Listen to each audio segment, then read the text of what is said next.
إن الحمد لله تعالى نحمده ونستعينه ونستغفره ونعوذ بالله من شرور أنفسنا ومن سيئات أعمالنا من يهده الله فلا مضل له ومن يضلل فلا هادي له أشهد أن لا إله إلا الله وحده لا شريك له وأشهد أن محمدا عبده ورسوله اللهم صل على محمد وعلى آل محمد كما صليت على إبراهيم وعلى آل إبراهيم إنك حميد مجيد اللهم بارك على محمد وعلى آل محمد كما باركت على إبراهيم وعلى آل إبراهيم إنك حميد مجيد ورضى اللهم عن الخلفاء الراشدين والصحابة أجمعين ومن تبعهم بإحسان إلى يوم الدين أما بعد السلام عليكم ورحمة الله وبركاته. Mes sœurs, mes frères, les louanges, les éloges, les remerciements n'appartiennent qu'à Allah, le premier qui n'a pas de début, le dernier qui n'a pas de fin, l'apparent, le dominant sur toutes choses.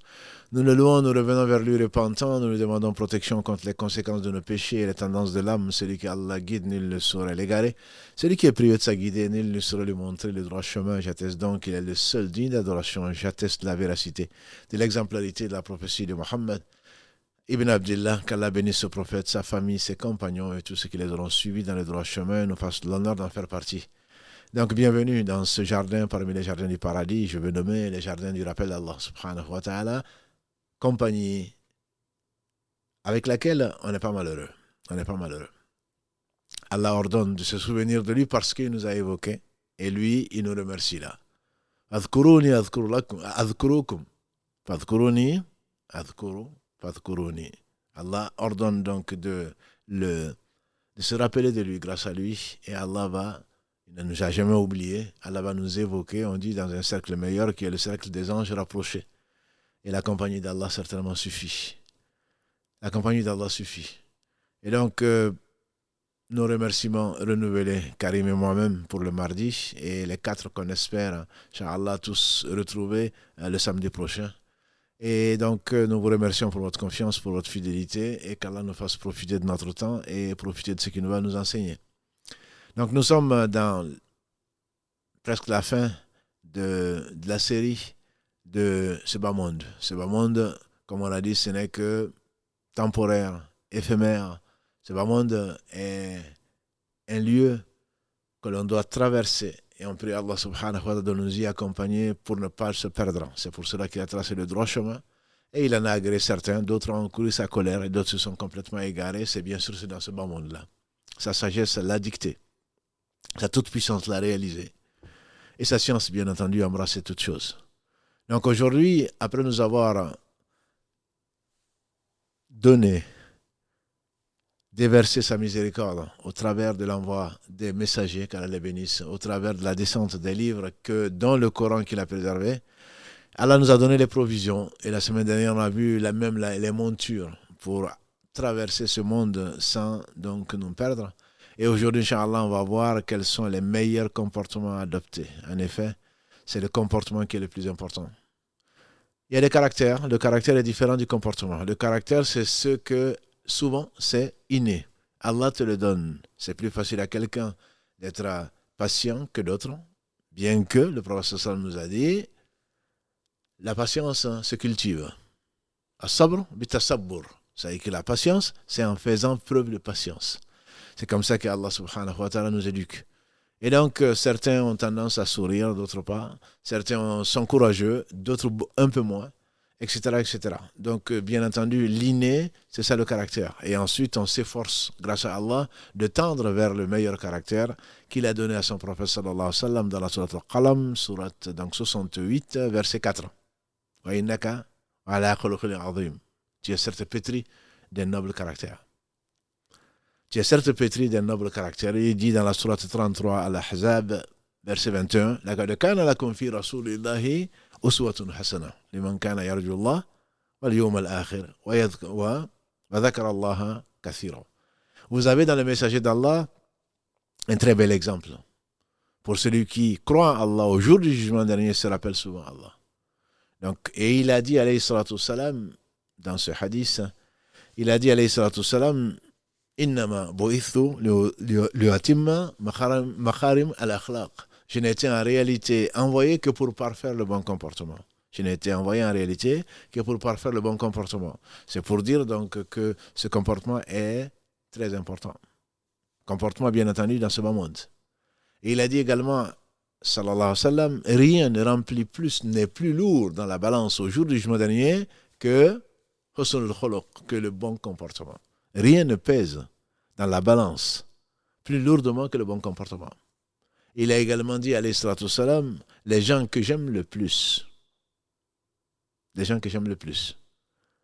et qui seront les plus proches de moi au jour du jugement dernier, c'est les gens donc, qui ont le meilleur comportement. Les gens que j'aime le plus, qui seront les plus proches de moi au jour du jugement dernier, c'est les gens qui ont le meilleur comportement. Il a dit également qu'Allah le bénisse, quand on lui a demandé qu'est-ce qui fait rentrer le plus les gens au paradis, il a dit la piété et le bon comportement. La piété et le bon comportement. Alors, donc, on va essayer, Inch'Allah, au travers de cette courte émission, on va essayer de voir quel est le sens, on le sait, des épreuves, le fait de traverser ce bas monde, mais le comportement est très certainement n'est pas qu'un vêtement, puisque le vêtement, comme on le dit, au bled, comme on le dit, si tu vas voir tes beaux-parents en enlevant donc tes mauvaises habitudes, ton mauvais comportement en réalité, il te dit ne reste pas trop longtemps sinon je vais te rejoindre. C'est qu'on peut cacher un tout petit peu pendant peu de temps son mauvais comportement, mais il faudrait vraiment qu'il soit ancré en nous pour que Allah subhanahu wa ta'ala nous couvre de sa miséricorde et qu'il ne nous dévoile pas nos mauvais caractères. Donc le bon comportement se cultive, il s'apprend, et la source même de l'apprentissage, c'est certainement le Coran, au travers du comportement du prophète sallallahu alayhi wa sallam. En effet, Allah dit لَقَدْ كَانَ لَكُمْ فِي رَسُولِ اللَّهِ أُسْوَةٌ حَسَنَةٌ. Vous avez certainement dans le messager d'Allah l'excellent comportement. Alors, les gens de bien, les gens qui craignent Allah parce qu'ils le connaissent, les gens qui aiment Allah subhanahu wa ta'ala, je veux parler des gens qui sont les savants, إِنَّمَا يَخْشَى اللَّهَ مِنْ عِبَادِهِ الْعُلَمَاء. En réalité, dit Allah subhanahu wa ta'ala, ne craignent vraiment Allah que les savants. Ils sont allés, les meilleurs d'entre eux, ce sont les compagnons du prophète sallallahu alayhi wa sallam, après les prophètes, ils ont demandé à notre mère Aïcha, qu'Allah l'agrée, quel était le comportement du prophète sallallahu alayhi wa sallam. Quel était son comportement? Si les compagnons du prophète sallallahu alayhi wa sallam, Allah les a éduqués au travers de la compagnie du meilleur des hommes, ils ont pris de lui beaucoup. Ils ont pris de lui le Coran, ils ont pris de lui ses dires, mais ils ont surtout pris de lui, comme le faisaient avant les élèves, de leurs enseignants, c'est surtout le comportement. C'est la raison pour laquelle Google ne sera jamais un savant. Google ne sera jamais un savant. C'est pour cela également que les gens de science demandent et exigent que quand on apprend, on s'assoit à côté de savants, c'est qu'on voit leur comportement. Quand ils se taisent, quand ils parlent, comment ils agissent vis-à-vis de l'un et de l'autre. Et c'est une école énorme. Ce n'est pas que les livres. Les livres ne font pas de quelqu'un un savant. Les livres font de quelqu'un un instruit. Il a beaucoup appris, mais il n'est pas savant. Parce que le savanticisme, la science demande une pratique. Une pratique. Et donc, souvent, les gens apprenaient en fréquentant les gens de science. Et bien entendu, c'est le plus savant des hommes, c'est Mohammed sallallahu alayhi wa sallam. Ne parlait pas de lui-même. Donc ses compagnons ont été savants parce qu'ils ont observé tout ce qu'ils faisaient quand Allah a voulu, bien entendu, que ceci soit public. Et c'est pour cela que nos mères ont été précieuses, parce qu'il y a des choses que les compagnons ne voyaient pas, mais qu'elles plutôt voyaient, et qu'Anas, qui était très jeune, a pu rapporter des choses qu'un jeune pouvait rentrer librement dans les appartements du prophète sallam avant l'âge de la puberté, et que quelqu'un d'autre ne pourrait pas. Donc ce sont ceux-là qui nous ont renvoyés, qui nous ont narré un certain nombre de récits qui nous sont utiles, y compris dans les relations intimes. N'eût été nos mères, comment est-ce qu'on l'aurait su? Donc Aïcha, on est venu lui demander quel était le comportement du prophète sallam. En effet, qui pouvait connaître le prophète sallam, à part son Seigneur, si c'était son épouse ou ses épouses. En effet, on peut se cacher à beaucoup, et Allah dévoile notre vrai caractère au travers donc des gens qui nous sont proches. C'est pour cela peut-être d'ailleurs qu'il a dit alayhi salatu wassalam, les meilleurs d'entre vous sont les meilleurs avec leurs femmes. Les meilleurs d'entre vous sont les meilleurs avec leurs femmes. Ou dans une autre version, les meilleurs d'entre vous sont les meilleurs avec leur famille. Et moi, je suis le meilleur avec ma famille. À n'en pas douter, bien sûr.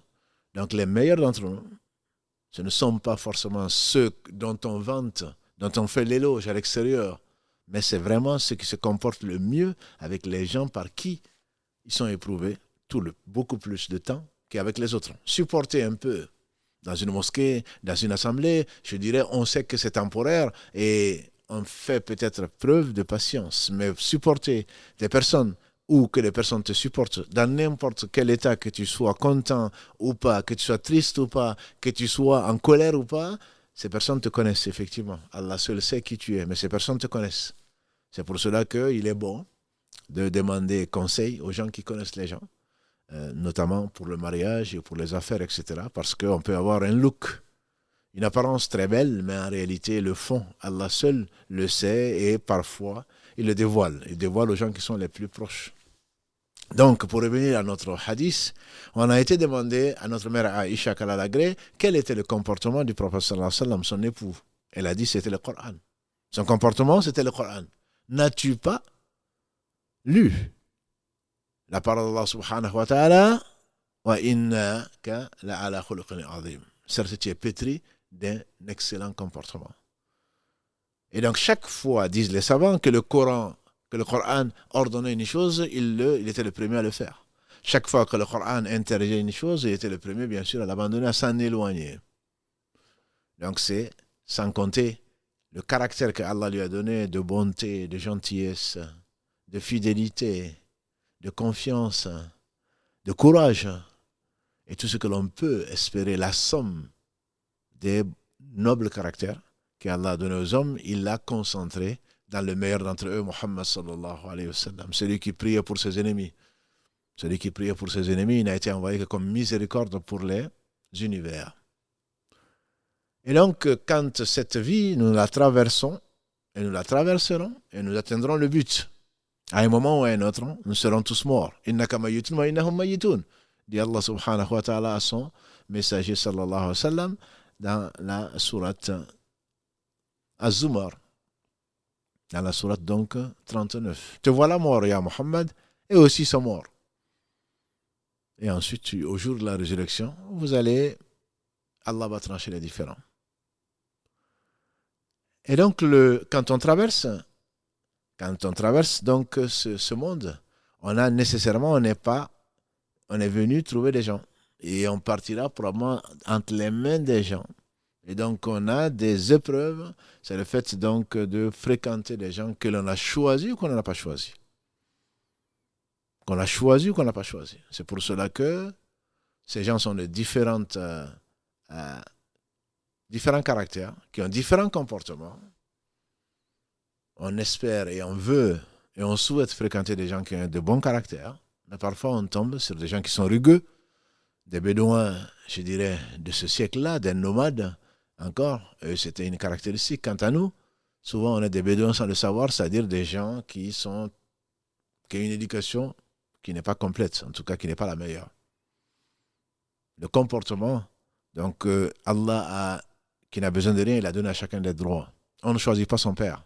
Je le dis souvent aux personnes qui rencontrent des difficultés avec leur mère, avec leur père. On ne choisit pas son père. On ne choisit pas sa mère. On ne choisit même pas ses frères. On choisit son épouse. On ne choisit pas ses enfants. Donc le comportement vis-à-vis de cela, Allah a donné tout un chacun des droits. Et celui qui ne remplit pas ces droits-là, celui-là aura été injuste. Et toute injustice sera réglée au jour du jugement dernier. Les personnes à qui on doit le plus de choses, ce sont les deux parents, les deux géniteurs. Allah dit dans la sourate Al-Isra, 17, versets 23 à 24, on va se contenter du 23, وَقَضَى رَبُّكَ أَلَّا تَعْبُدُوا إِلَّا إِيَّاهُ وَبِالْوَالِدَيْنِ إِحْسَانًا. Ton Seigneur a décrété que tu n'adorerais que lui et de l'excellence vis-à-vis de père et mère. Ne leur dis même pas ouf dans le verset 24. Même ouf. Et les savants disent que s'il y avait un mot plus léger que ouf, Allah l'aurait utilisé.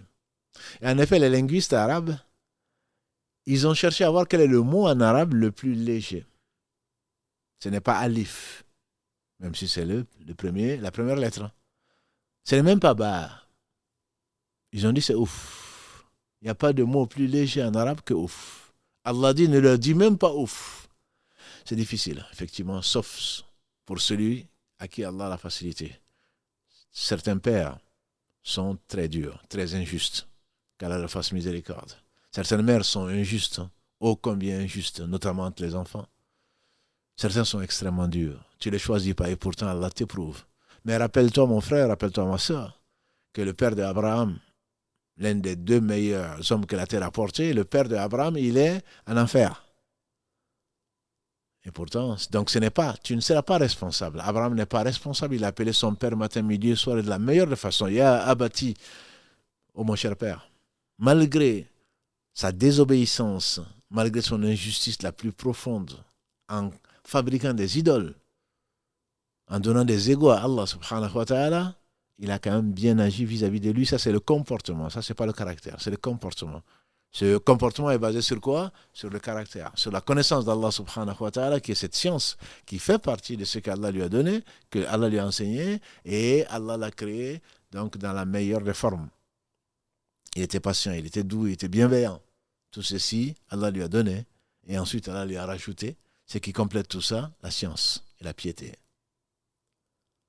On ne choisit pas sa mère, on ne choisit pas ses frères, mais néanmoins, le lien de parenté, Allah l'a rendu sacré. Allah l'a rendu sacré. Par conséquent, on se doit, même si on a des parents, des frères, des sœurs qu'on n'a pas choisis, ils peuvent être toxiques, ce qui est souvent le cas, mais néanmoins, on doit entretenir le lien de sang, parce que le lien de sang, comme l'a dit le prophète sallam dans un des hadiths notamment rapporté par notre mère Aïcha, qu'Allah l'a agréé, quand Allah a créé, et c'est lui qui a tout créé sans besoin, il a créé le lien de sang. Le lien de sang s'est accroché au trône, et Allah n'a pas besoin de trône. Mais nous croyons que c'est la plus grande créature, comme nous l'a enseigné le prophète sallam, et nous y croyons. Et le piédestal n'est rien par rapport au trône, qui est plus grand, comme vous le savez, le kursi, qui est plus grand, qui est plus vaste que les cieux et la terre réunis. Quand Allah a créé donc le lien de sang s'est accroché au trône. Il a dit, Seigneur, j'ai peur qu'on me coupe. Et Allah lui dit, alors, est-ce que tu seras satisfait que je me lie à celui qui se lie à toi et que je me coupe de celui qui se coupe de toi? Il a dit oui. Allah lui a dit, ceci t'a été accordé. Ceci t'a été accordé. Et le prophète sallallahu alayhi wa sallam nous a dit également, si quelqu'un qui veut avoir une vie plus longue, ne discutons pas entre le destin et la longévité, comment cela se fait-il? C'est parce qu'Allah aura voulu, comme il le dit dans la sourate 13, en tout cas l'interprétation des savants par rapport à ce qui est écrit et à ce qu'on appelle le destin, donc conditionné. Bref, celui qui veut avoir une vie longue, qu'il lie le lien de parenté. On dit que ce lien de parenté viendra au jour du jugement dernier, là où tu en auras peut-être le plus besoin, la traversée du pont, jeté sur l'enfer. Le lien de parenté sera là pour défendre les gens qui ont conservé le lien de parenté. Effectivement, c'est que c'est dur. L'efficacité et l'importance qu'Allah a donnée à ce lien, c'est bien parce que c'est difficile. Si ce n'était pas difficile, ça n'aurait pas de sens. Le lien de parenté sera là ce jour-là. Allah lui permettra de t'assister et de t'aider à traverser ce pont sur lequel toute l'humanité passera et dans lequel certainement passeront très peu. Les gens du paradis qui ne tomberont pas en enfer, et ce pont est jeté sur l'enfer. Ce sera seulement 1 pour 1000 qu'Allah nous compte parmi ceux-là. Donc ne dis pas c'est difficile. Ne dis pas ils sont toxiques. Un homme est venu trouver le prophète sallam en lui disant, Ya Rasulallah, j'ai des parents, je leur fais du bien, ils me font du mal. Je continue à leur faire du bien et en réponse, ils me font du mal. Qu'est-ce qu'il a répondu, alayhi salatu wassalam? Si ce que tu dis est vrai, parce qu'on prétend faire beaucoup de bien, mes sœurs, mes frères, oui, on ne voit que ce que l'on fait, on ne voit que ce que les autres font, nous font. On ne voit que nos droits. Quant à nos devoirs, très peu, sans souci. Le prophète sallallahu alayhi wa sallam, il répond, si vraiment ce que tu dis est vrai, que tu fais du bien, ils font du mal, alors tu ne cesses pas de les faire avaler la cendre chaude, comme il a dit alayhi salatu wassalam. Comprenez par là, tu ne fais que prendre leurs bonnes actions. En réalité, ils sont en train de, ce qu'ils font, risque de les amener en enfer. Allah nous en préserve. Donc Allah a défini, ce sont des choses qui sont importantes, mais grâce à Allah, au travers de la patience qu'il va te donner, de la foi au jour du jugement dernier, tu vas très certainement tenir compte de ça et avoir un bon comportement vis-à-vis de ton père, vis-à-vis de ta mère, vis-à-vis de tes oncles et tantes qui sont comme le père et mère, a dit le prophète sallam, vis-à-vis de tes frères et ainsi de suite. Tu as des gens qui te supportent et Allah sait combien de temps ce sont ton épouse en particulier et tes enfants aussi. Tu vois effectivement que des mauvais œils, que tes droits soient bafoués, mais en réalité, tu as des droits, elle a des droits, tu as des droits, ils ont des droits. Et tu seras interrogé dessus. Ce sont les personnes qui te supportent le plus. Et à qui tu risques d'avoir des comptes à rendre au jour du jugement dernier. Je vous dis à nos sœurs, patience. Patience. Il y a beaucoup d'injustice dans les couples et Allah seul sait. Mais Allah interdit l'injustice. Il faut patienter, il faut prier, il faut patienter. Wasta'inu bis-sabri was-salah, comme dit Allah subhanahu wa ta'ala. Cherchez secours auprès de la patience et des invocations. Il y a des droits communs. Je reste sur ce fameux hadith. La yu'minu ahadukum hatta yuhibba li akhihi ma yuhibbu li nafsihi. Aucun d'entre vous ne sera véritablement croyant s'il n'aime pas pour son frère ce qu'il aime pour lui-même. Et les musulmans sont des frères. Les croyants sont des frères. Par conséquent, le minimum, c'est de considérer la personne comme ta propre sœur. Mais c'est vrai que toi, tu n'as pas de sœur. Tu as des gens que tu considères comme toxiques. Je n'ai pas cherché, je n'ai pas choisi mon frère, je n'ai pas choisi ma sœur. Mais celle-là, tu ne l'as pas choisie. C'est Allah qui l'a choisi pour lui donner la foi. Et Allah qui l'a choisi, c'est toi qui l'as choisi comme épouse. Donc tu dois faire attention et craindre Allah. Le prophète a insisté lors de son dernier pèlerinage sur les femmes, sur le droit des femmes. Il leur a rappelé également leurs devoirs. Mais là n'est pas notre propos aujourd'hui. C'est juste pour dire qu'il faut avoir un excellent comportement. Les meilleurs d'entre nous sont les meilleurs avec leurs épouses, a dit le prophète sallam. Quant aux enfants, Allah les a mis entre tes mains pendant un certain temps, court. Parce que, surtout ici et maintenant, à l'adolescence, peut-être même avant, ils deviennent des rebelles. Parce qu'ils ne sont pas complets. Ils font des choses par lesquelles Allah t'éprouve, et notamment la patience. Mais leur éducation est une chose des plus importantes. Et figure-toi, mon frère, ma soeur, que c'est l'un des les meilleurs investissements, les meilleures opportunités de bonnes actions pour le jour du jugement dernier. Comme l'a dit le prophète sallam, à la mort s'arrêtent les œuvres des fils d'Adam, sauf 3. Il a commencé par un enfant vertueux qui prie pour ses parents. L'investissement que tu fais, comment il est vertueux? C'est grâce à Allah, au travers de l'éducation que tu lui as donnée. Alors, si tu ne l'éduques pas, tu seras interrogé. Allah dit dans la sourate 66, Tahrim, verset 6. Ya ayyuhalladhina amanu ku anfusakum wa ahlikum nara wa quduhu an-nas wal hijara. Ô vous les croyants, prenez les moyens de vous préserver, vous et votre famille, d'un feu dont le combustible sont les pierres et les gens. Gardés par des anges non désobéissants, des anges vigoureux, shidad, puissants. Et ils ne désobéissent pas à Allah. Et ils font ce qu'Allah leur a ordonné. Il parle des anges de l'enfer, qu'Allah nous en préserve. Qu'Allah les bénisse et nous préserve de ce feu. Et donc, ces enfants ont des droits sur toi. On ne va pas rentrer non plus dedans. On a déjà fait des vidéos dessus, des lives dessus. Chacun sait.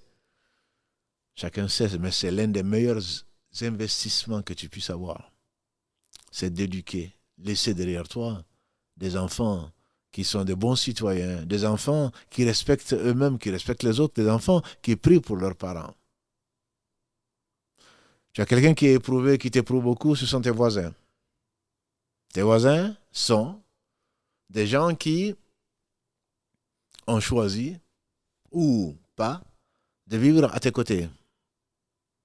Alors, le prophète sallam a dit, il a mis en garde les gens, il a insisté sur le droit du voisinage, il a dit, Wallah, il n'est pas croyant, Wallah, il n'est pas croyant, oh par Allah, il n'est pas croyant. On dit qui donc? Il dit celui dont les voisins ne sont pas à l'abri de sa méchanceté. Il a dit, l'ange Gabriel est venu me recommander le voisin, au point au point que j'ai craint tellement il m'a recommandé le voisin que j'ai craint qu'il l'inclue parmi les héritiers. Dans nos quartiers, Allah seul sait comment nous vivons. Le prix du mètre carré dans nos quartiers baisse. Que dis-je? Ça dégringole. Je ne suis pas dans l'immobilier. C'est juste pour vous dire, plus un endroit est recherché, plus son prix est élevé. Demandez aux Parisiens. Demandez dans le prix du mètre carré dans le 16e. Ou demandez je ne sais où. Là où les gens aimeraient vivre. Mais là, nos quartiers, le prix du mètre carré dégringole. Pourquoi? Parce que personne n'a envie de rester avec des gens qui désobéissent, qui ne respectent pas les voisins, qui ne respectent simplement pas, qui ne se respectent pas en respectant rien. Si c'est ça la liberté, c'est ça l'islam, certainement, on a fait fuir beaucoup de gens. Et comme je le dis souvent, je crains que demain, 50 millions, voire plus, de non-musulmans, de France notamment, et de partout où nous vivons, des millions de gens viennent faire la queue en disant « Oh Allah châtie ces gens-là, ces musulmans de notre époque qui nous ont éloignés de l'islam. » On ne savait pas que l'islam était si beau. À cause de quoi? À cause de nos comportements.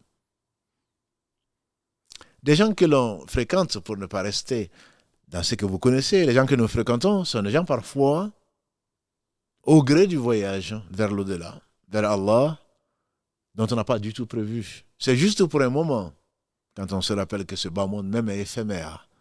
Ce ne sont ni le voisin, ni le père, ni la mère, ni les enfants.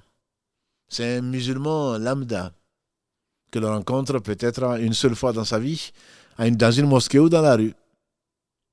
Celui-là, il a des droits sur toi, de bienveillance, de convenance, d'assistance. Et n'as-tu pas vu que Allah a envoyé parfois, dans de très nombreux hadiths, des gens dans le besoin sous forme d'anges? Plutôt des anges qui sont venus sous forme humaine pour te tester. Tu ne le sais pas, moi non plus. Mais parce que celui que tu rencontres, il y a un hadith qui me plaît beaucoup, de plus en plus. Quand tu vois un écervelé, quand tu vois un ignorant, quand tu vois un agresseur, quand tu vois un vrai injuste, au lieu de le maudire, au lieu de t'emporter, de remercier Allah, comme l'a dit le prophète sallallahu alayhi wa sallam, quand tu vois quelqu'un d'éprouvé, dis Alhamdulillah alladhi afani mimma ibtalaka bihi. Alhamdulillah qui m'a épargné ce par quoi il t'a éprouvé. Parce que wallahi, comme dirait Ibn Qayyim, il faut avoir pitié de lui, parce qu'il va le payer. Celui qui t'a agressé, celui qui a été injuste vis-à-vis de toi, il va le payer.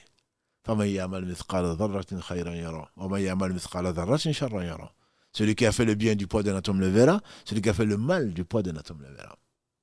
Celui qui, le jour où ni père, ni mère, ni frère, ni sœur, ni enfant, ni épouse ne pourront quoi que ce soit pour toi. Tes bonnes actions, si Allah les a acceptées, vont être reversées dans le compte des gens que tu as injustement traités. Le musulman est sacré, le croyant chez Allah est sacré. Même se renfrogner. Allah a reproché à son prophète sallam, qui est le titre de la sourate 80, Abasa wa tawalla. Il s'est renfrogné, il s'est retourné. Anja'ahul a'ma, un aveugle, Ibn Maktoum, qui est rentré dans l'islam plus tard, qui est devenu l'un des muezzins du prophète sallam, et à qui il a confié plusieurs fois la responsabilité de Médine quand il s'est absenté. Est venu le voir pour juste poser une question, et voilà qu'il s'est renfrogné parce que celui-là venait le couper de son élan. Il voulait convaincre les notables de la Mecque, avec bien entendu l'intention de plaire à Allah subhanahu wa ta'ala. Mais Abasa wa tawalla, il s'est renfrogné parce que tu ne me vois pas occupé, entre guillemets, et Allah le lui reproche. Se renfrogner devant un croyant peut rencontrer chez Allah sa colère.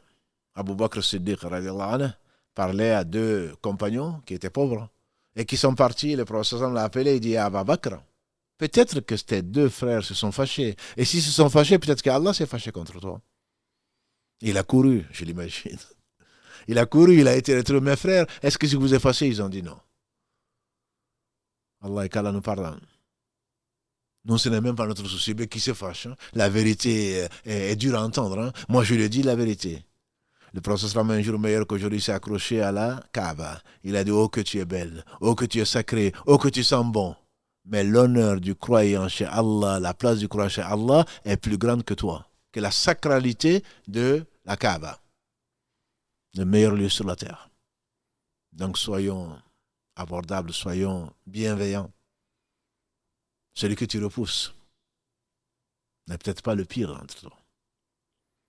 Les croyants ne sont que des frères. Quant aux non-croyants, tu te dois de le respecter.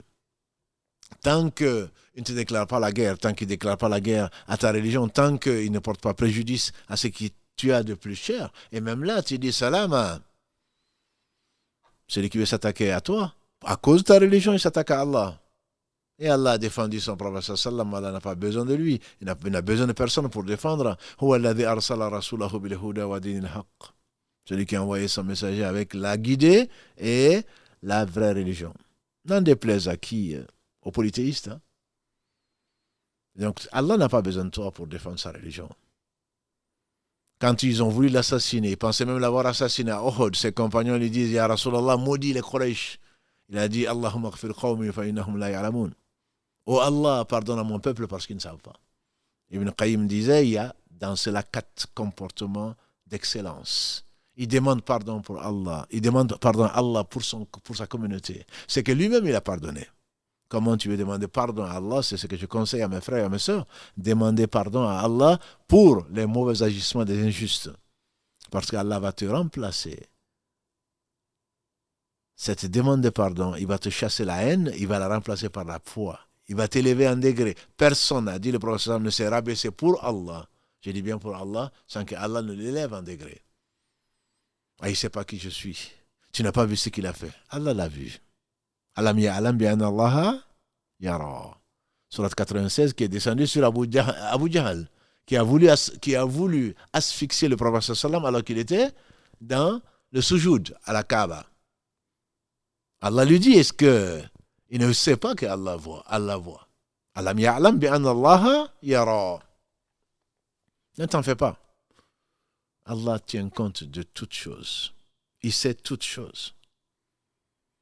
Et donc, si tu veux du bien, prie pour cette personne qu'elle revienne repentante, parce que sinon elle va le payer. Elle va le payer. Wallahi, elle va le payer. Ici et ou dans l'au-delà. Celui qui a fait le bien du poids d'un atome le verra. Celui qui a fait le mal du poids d'un atome le verra.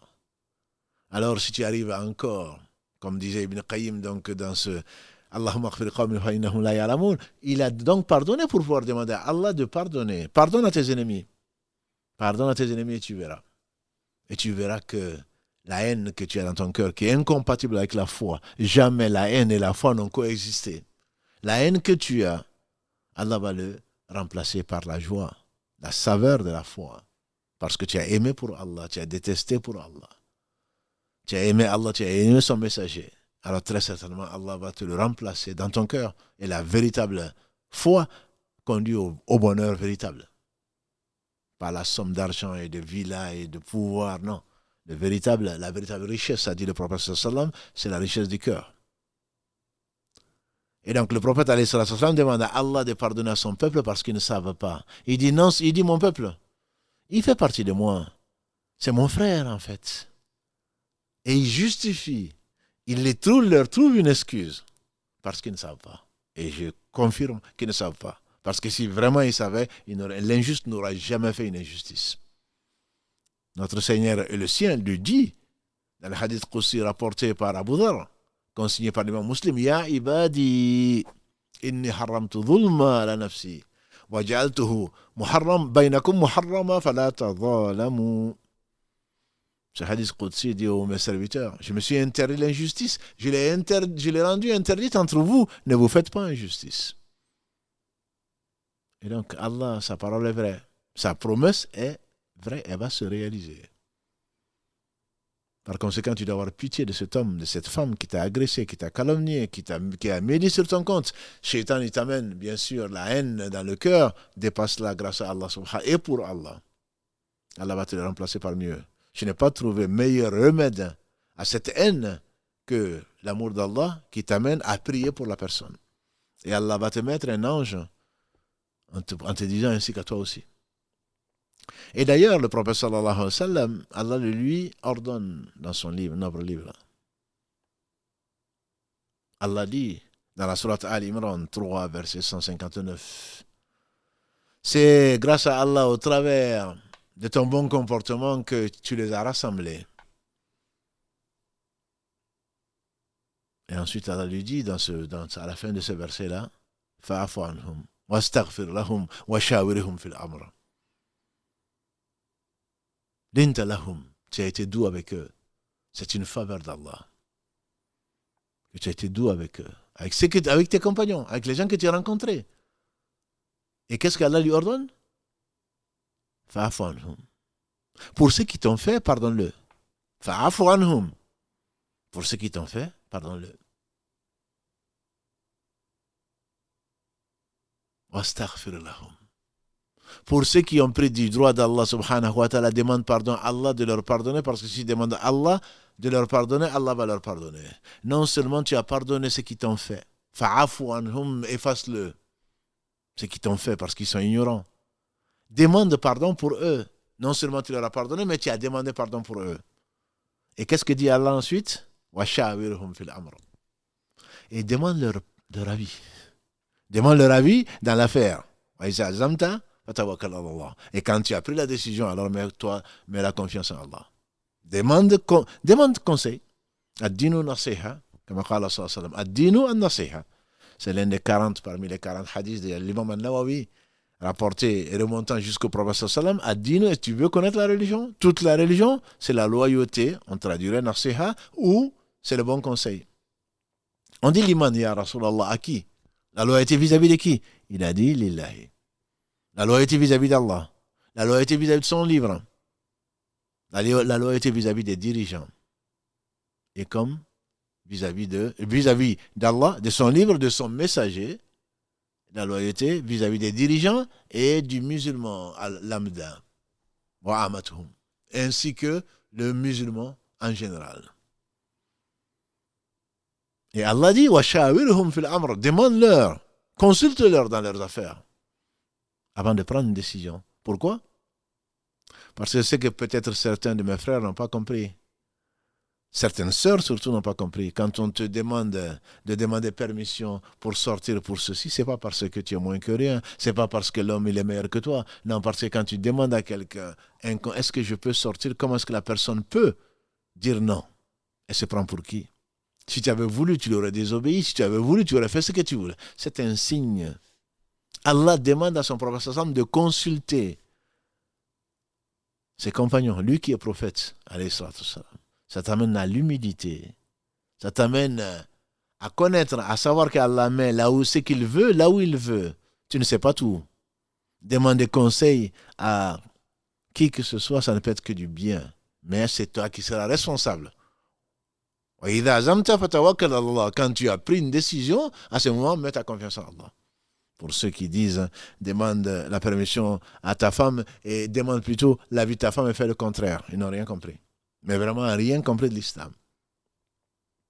C'est au travers de l'intervention de Salama, comme vous le savez, qu'Allah a sauvé les compagnons du prophète sallam et nous avec. À Hudaybiya, quand il a signé ce qu'il a signé, qu'Allah appelle Al-Fath, surat 48. Il est revenu, il a arrêté, il était à quelques kilomètres de la Mecque. Il n'a pas voulu continuer parce qu'Allah a voulu s'aimer la paix entre le peuple Quraysh et les musulmans venus de Yathrib. Et pourtant, ils étaient déterminés, ils étaient venus que pour adorer Allah. Ils étaient venus que pour adorer Allah. Ils étaient dans le vrai, comme le disait Omar. Est-ce que nous, on n'est pas dans le vrai? Il dit oui. Et eux dans le faux? Oui. Si nous mourons, est-ce qu'on n'ira pas au paradis? Il a dit oui. Et si eux, ils ne mériteront pas en enfer? Il a dit oui. Et alors, pourquoi on accepte l'humiliation? Ce n'est pas l'humiliation. Il a dit, c'est l'ordre de mon Seigneur. Et quand Omar a été voir Abu Bakr, pareil. Il a posé la même question, il a donné la même réponse.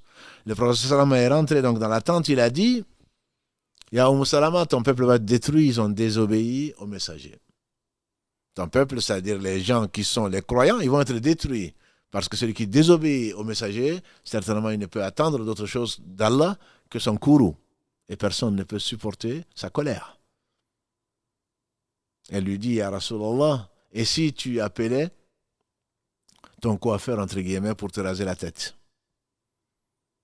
Il n'a pas dit aux femmes, tais-toi. Tu n'es qu'une femme. Aux femmes, tais-toi. Moi, je suis messager.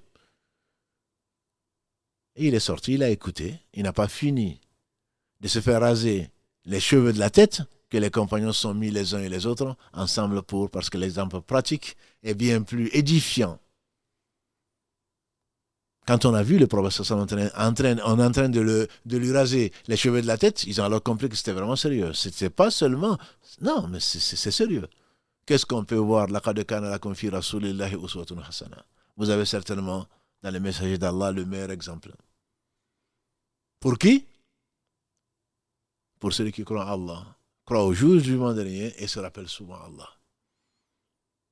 Et donc je disais que la din nasiha, demander à des gens alors que tu n'as pas besoin d'eux, alors que tu te crois plus intelligent qu'eux, alors que tu es plus diplômé qu'eux, alors que tu as plus de pouvoir qu'eux.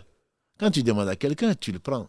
La personne est contente. Et se dit, mais au moins il me considère comme quelqu'un de bien, comme quelqu'un qui n'est pas bête. Demande à ton enfant, qu'est-ce que tu penses de ça? Il va dire, je pense qu'il va faire le malin certainement, mais il est content, parce que tu l'as valorisé. Mon père m'a demandé mon avis. Mais bien sûr que tu n'es pas obligé de suivre, contrairement à ce que beaucoup d'entre nous pensent. Je l'ai conseillé, mais il ne m'a pas écouté. Et alors, qui es-tu? Je te demande conseil, mais je n'ai pas trouvé que la sagesse était dans ton conseil. Tu es obligé, c'est ton devoir vis-à-vis de moi de me conseiller. Moi, mon devoir, c'est de te demander conseil. C'est tout. Et si Allah m'a fait voir mieux, eh bien, je suis ce qui me paraît mieux. Et qu'Allah bénisse celui qui a dit Allahumma arina al-haqqa haqqan warzuqna ittiba'a. Oh Allah, fais-moi voir la vérité telle qu'elle est, même si elle est cachée, et permets-moi de la suivre. Parce que combien d'entre nous ont vu la vérité, ne l'ont pas mise en pratique. Wa arina al-batila batilan, et fais-moi voir le faux, même s'il est maquillé, et permets-moi de m'en écarter. Combien d'entre nous savent qui sont dans le péché, qui sont dans l'erreur, mais ils ne sont pas capables de s'en écarter. Parce que la hawla wa la quwwata illa billah, on ne peut faire quoi que ce soit si ce n'est pas la permission d'Allah subhanahu wa ta'ala. Il n'y a pas de mouvement, il n'y a pas de force que par Allah. Si tu comptes sur toi, pourquoi tu n'arrêtes pas maintenant? Mon frère, ma soeur, le péché dans lequel tu nages, pourquoi tu ne l'arrêtes pas? Non, je vais l'arrêter plus tard. Parce que tu crois qu'il y aura un plus tard? Parce que tu crois que tu en es capable? Si tu en es capable, pourquoi tu ne le fais pas maintenant? Tu ne le fais pas parce que tu en es incapable. Parce que tes passions ont pris le dessus. Parce que tu es entre les mains de Satan. Tu es un prisonnier entre les mains de Satan. Et donc, si tu veux te libérer, demande à Allah. Demande à Allah. Allah ordonne à son propre assassin de pardonner ce qui lui a été fait comme mal. Et toi, tu ne veux pas pardonner. Allah lui demande de prier pour ceux qui lui ont fait du mal. Et ensuite de les consulter. Voilà dans le meilleur exemple. Et Allah ordonne à son prophète sallallahu alayhi wa sallam, je ne dirais pas mieux, il l'a éduqué de la meilleure façon. Il lui a donné dans la sourate 41, Fussilat, verset 34, il a dit idfa billati hi ahsan fa idha alladhi baynaka wa baynahu adawatun ka'annahu waliyyun hamim. Il a rajouté wa ma yulaqaha illa alladhina sabaru wa ma yulaqaha illa dhu hadhin azim. Il dit repousse le mal par le bien. Repousse le mal par le bien. Et tu verras que celui qui était ton ennemi invétéré devenir un ami intime. Mais n'y accède à ça que ceux qui ont patienté.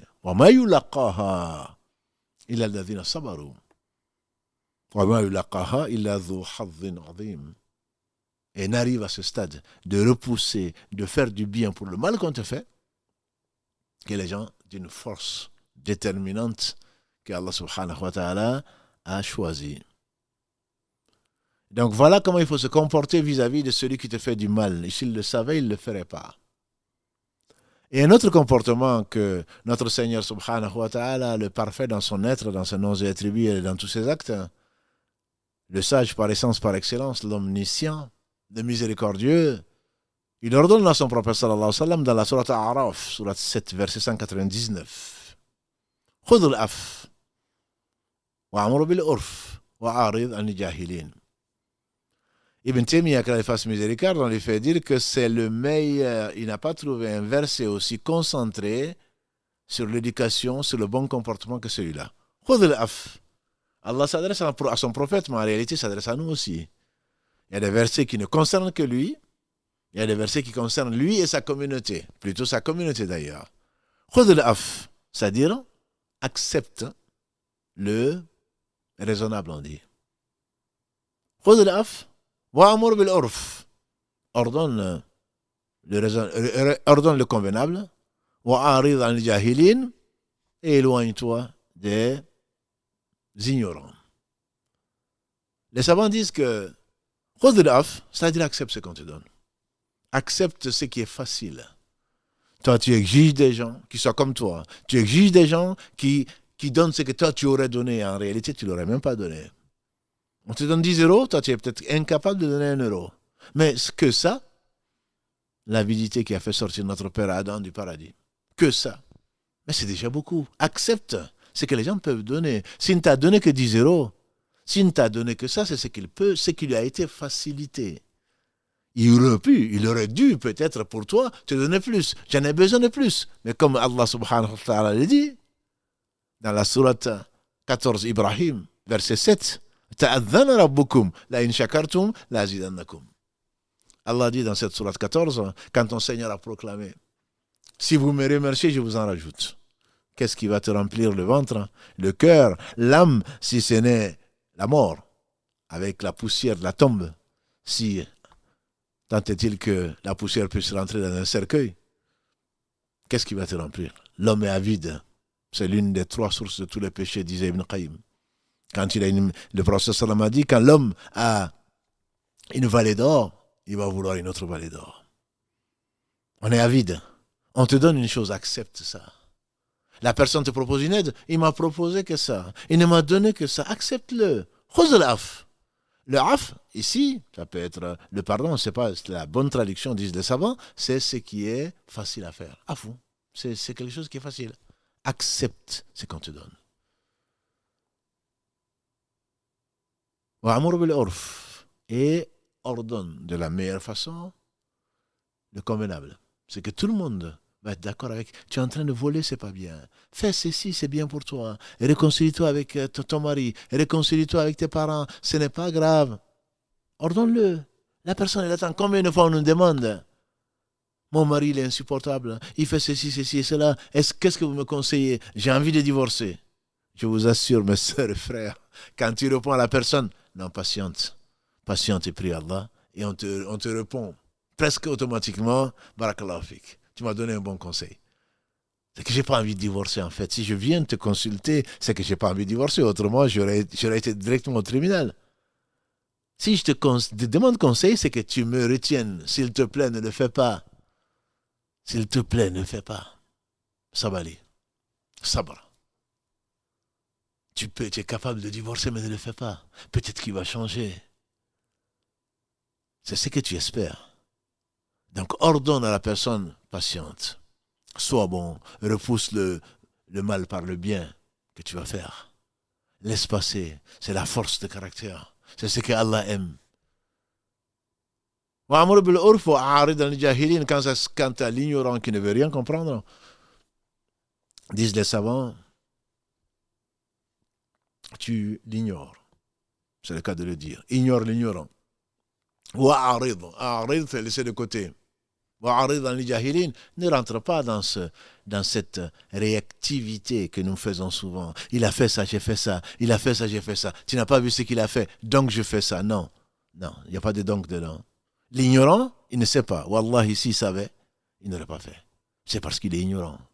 Ne te compare pas à un ignorant. Ne réagis pas, ma soeur. Ne réagis pas, mon frère. Agis. Quelqu'un qui vient t'agresser, ta réaction serait de l'agresser. Non. Réfléchis. Réfléchis un peu. Si tu l'agresses, qu'est-ce que ça va t'apporter?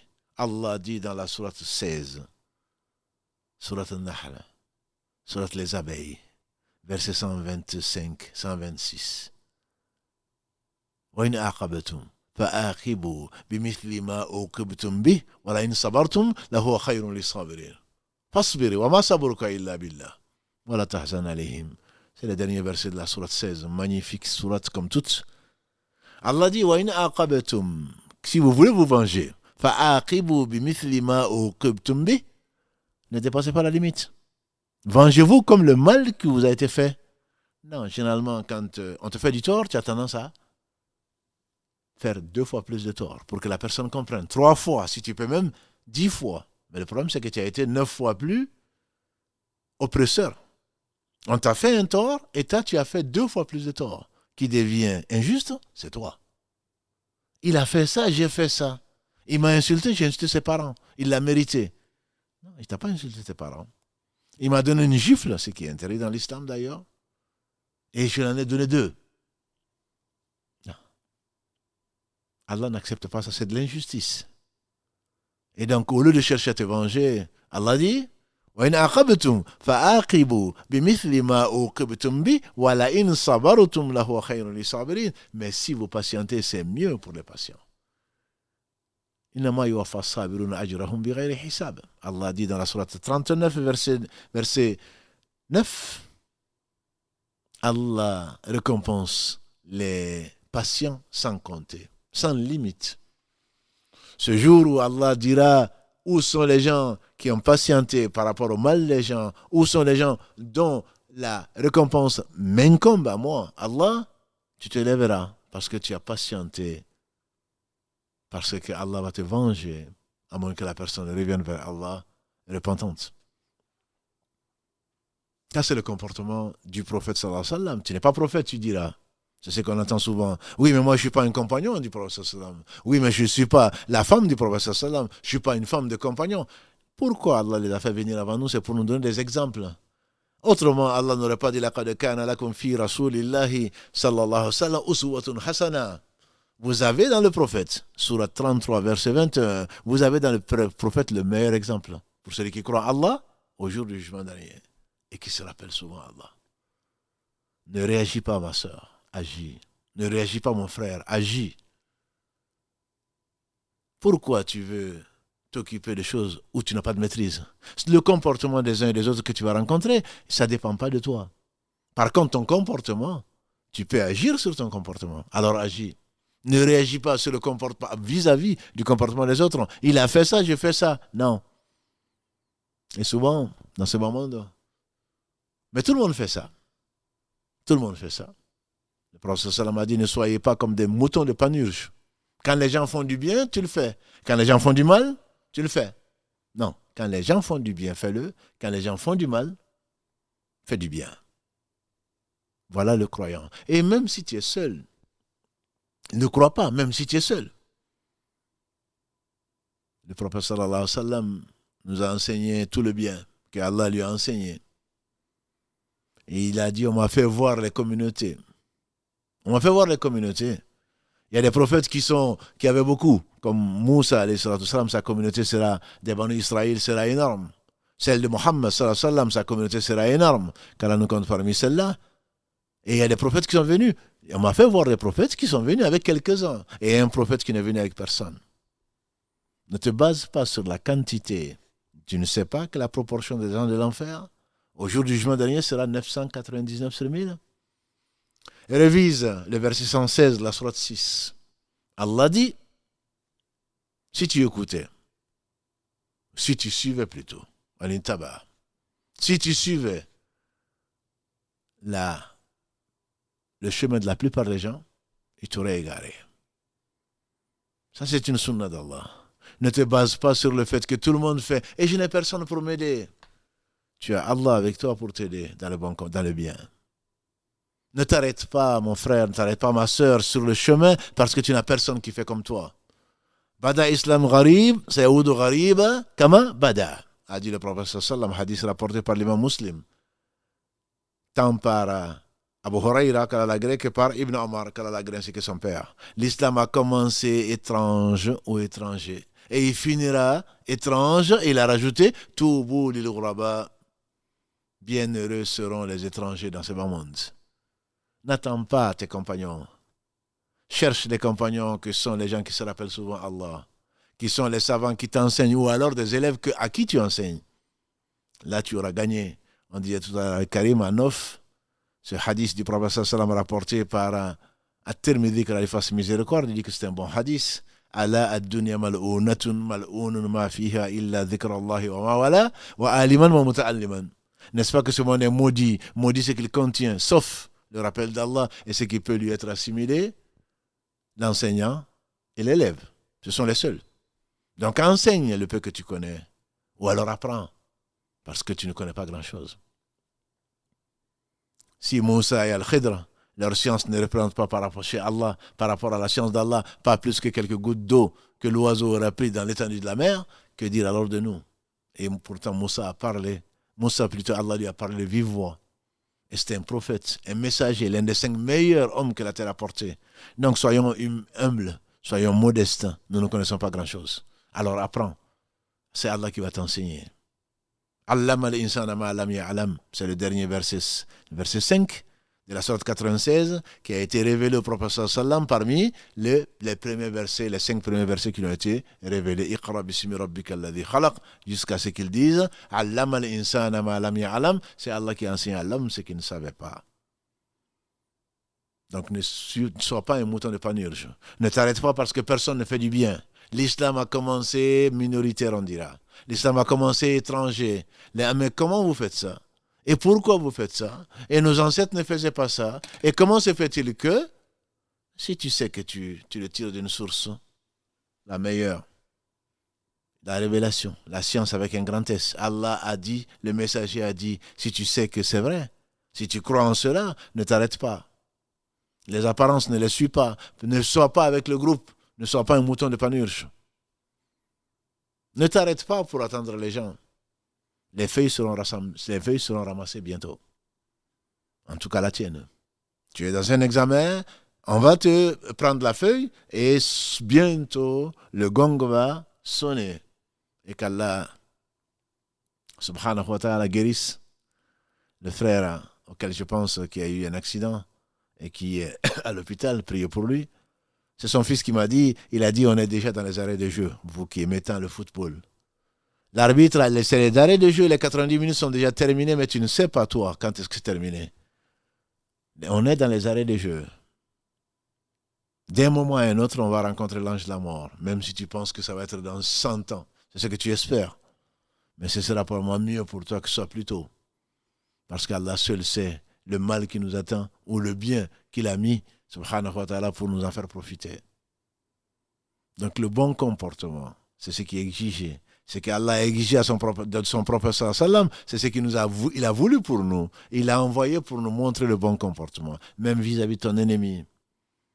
Prie pour ton ennemi, pardonne à celui qui t'a fait du mal. Fais le bien à celui qui t'a fait du mal. C'est encore ça. Si tu veux traverser ce monde sans te perdre, et qu'Allah nous compte parmi ceux-là, parce que celui qui traverse ce monde en choisissant de ne pas y être étranger, en attendant que les autres arrivent, prennent le chemin, en perdant son temps, comme on le fait tous, qu'Allah nous pardonne, très certainement il aura échoué à l'examen. On n'a pas besoin de corriger, mais le jour où on corrigera les copies, je crains que ce soit la perte, la vraie perte. Je crains que ce soit la vraie perte. Donc le meilleur comportement à adopter, c'est certainement ceux du prophète sallam. Allah nous a... Et lui, quel était son comportement? Je reviens dessus, c'est Al-Qur'an. Il avait un comportement excellent. Pourquoi? Ce qui t'amènera, Inch'Allah, à lire le Coran, ce qui t'amènera à essayer de le comprendre, ce qui t'amènera, Inch'Allah, à le mettre en pratique. Et ce sera, Inch'Allah, l'objet de la prochaine série de samedi. On va parler du Coran. La parole d'Allah subhanahu wa ta'ala, incréée, qu'il a envoyée sur Muhammad sallallahu alayhi wa sallam au travers de l'ange Gabriel en une langue arabe claire qui se lit dans les prières, qui a été transmise de façon non équivoque. Et de cela, Inch'Allah, on parlera samedi. Le temps passe vite et actuellement, le Maghreb se rapproche beaucoup, à Toulouse en tout cas. Il est prévu aujourd'hui, la prière est prévue dans 10 minutes. Donc c'est la raison pour laquelle on va se contenter aujourd'hui, Inch'Allah, du peu que nous avons dit, et qu'Allah bénisse votre vie, qu'Allah bénisse notre temps, qu'Allah bénisse donc ce qu'il nous a confié pour peu de temps, et qu'Allah fasse de ce bas monde un tremplin pour aller vers l'au-delà, qu'Allah fasse que nous soyons des voyageurs, mais de vrais voyageurs qui ne s'y installent pas et qui prennent tout ce qu'ils peuvent prendre avant qu'il ne soit trop tard, mais l'objectif est connu, La direction est connue, c'est le droit chemin. L'objectif est connu, c'est rencontrer Allah satisfait de nous, traverser ce bas monde sans nous perdre. Qu'Allah vous aime et qu'Allah vous compte parmi ceux à qui il a destiné son noble paradis. N'y rentreront que ceux qui l'ont adoré, qui l'ont connu, qui l'ont aimé, qu'Allah nous compte parmi ceux-là. Qu'Allah bénisse le meilleur d'entre nous, Mohammed, sa famille, ses compagnons, tous ceux qui auront suivi plutôt le droit chemin, et nous fasse l'honneur d'en faire partie. Subhanak Allahumma bihamdika, ashhadu an la ilaha illa anta, astaghfiruka wa atubu ilayk, wa khana rabbika, rabbil izzati amma yasifun, wa salamun ala mursalin, walhamdulillahi rabbil alamin, wa salamu alaykum wa rahmatullahi wa barakatuh.